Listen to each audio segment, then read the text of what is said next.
دوستوں، سویڈن میں جو واقعہ پیش آیا واقعی میں بہت ہی بڑا واقعہ اور بہت ہی بھیانک قرآن مقدس کی بے حرمتی ہے۔ اس کے حوالے سے آپ لوگوں کو بخوبی پتہ ہوگا کہ سویڈن میں قرآن مقدس کی بے حرمتی کی گئی، اور ایک شخص جس نے قرآن مقدس کی بے حرمتی کی اس کا نام سلوان ہے۔ کیا؟ سلمان نہیں بلکہ سلوان ہے نا؟ اور یہ عراقی شخص تھا جو بھاگ کر کے سویڈن آیا تھا، ٹھیک ہے۔ اس نے باقاعدہ حکومت سے پرمیشن مانگا، تو حکومت نے اسے پرمیشن نہیں دیا، پولیس نے اسے پرمیشن نہیں دیا، تو پھر یہ عدالت تک پہنچا، اور عدالت نے اسے کہا کہ اگر تم قرآن مقدس کو جلانا چاہتے ہو تو جلا سکتے ہو، اگر تم قرآن مقدس کی بے حرمتی کرنا چاہتے ہو تو تمہاری مرضی ہے، تم کر سکتے ہو۔ عدالت نے، سویڈن کے عدالت نے یہ پرمیشن دے دیا، اور صرف پرمیشن ہی نہیں دیا بلکہ اس کی سیکیورٹی کے لیے، جس نے قرآن مقدس کو جلایا، جس نے قرآن مقدس کی بے حرمتی کی، اس کی سیکیورٹی کے لیے چاروں طرف جو ہے سویڈن کی حکومت نے پولیس فورس کو اکٹھا کر دیا، تاکہ جو شخص قرآن مقدس کی بے حرمتی کر رہا ہے اس کو کوئی مار نہ سکے، اس کو تکلیف نہ دے سکے۔ آپ سوچ رہے ہیں یہ کتنی شرمناک بات ہے؟ اور صرف یہی نہیں بلکہ قرآن مقدس کی بے حرمتی اس دن کی گئی جس دن ہم لوگ قربانی کی نماز ادا کر رہے تھے، عید کی نماز پڑھ رہے تھے، جس دن تمام امت مسلمہ رب کے حضور اپنے سر کو سجدے میں رکھے تھے، اس دن، قربانی کے دن، اس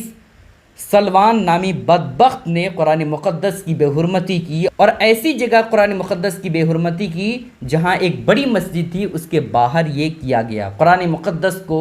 جو ہے ہاتھوں کے ذریعے سے فضاؤں میں لہرایا گیا، اور پاؤں کے ذریعے سے اسے مارا گیا، اور پھر قرآن مقدس کو پاؤں کے ذریعے سے کچل دیا گیا، ہے نا؟ یہ بہت ہی شرمناک حادثہ ہے دوستوں، بہت ہی بھیانک قرآن مقدس کی بے حرمتی ہے۔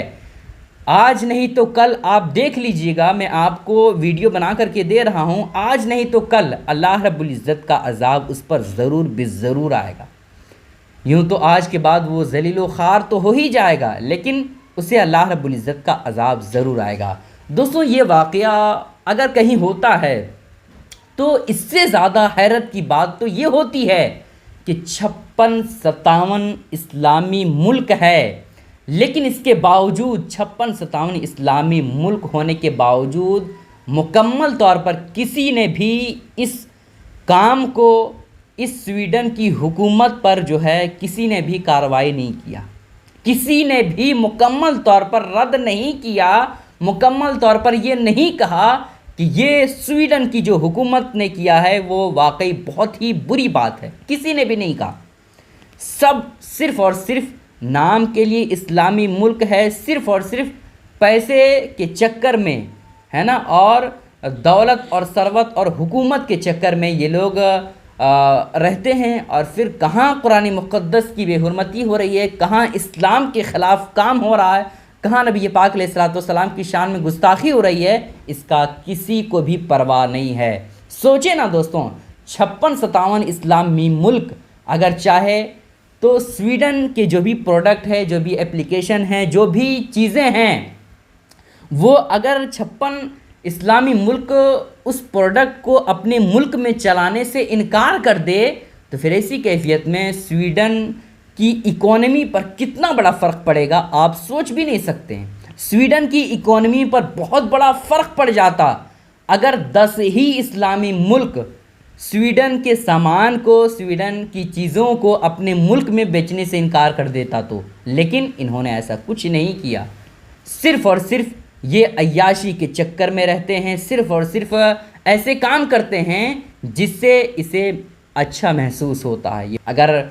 سویڈن کے پروڈکٹ پر بائیکاٹ کا لیبل لگا دیتا تو واقعی میں کچھ نہ کچھ اثر ہوتا، لیکن کسی نے بھی کچھ نہیں کہا۔ اللہ رب العزت سے میں یہی دعا کرتا ہوں کہ یا اللہ، ہم لوگوں کے بیچ ایک ایسے نیک بندے کو بھیج دے مولا، جو تیرے دین کی خاطر، جو ناموس رسالت کی خاطر پوری دنیا کے لوگوں کو انگلیوں پر نچا دے۔ اللہ رب العزت ہمارے دین کی حفاظت فرمائے۔ السلام علیکم ورحمۃ اللہ وبرکاتہ۔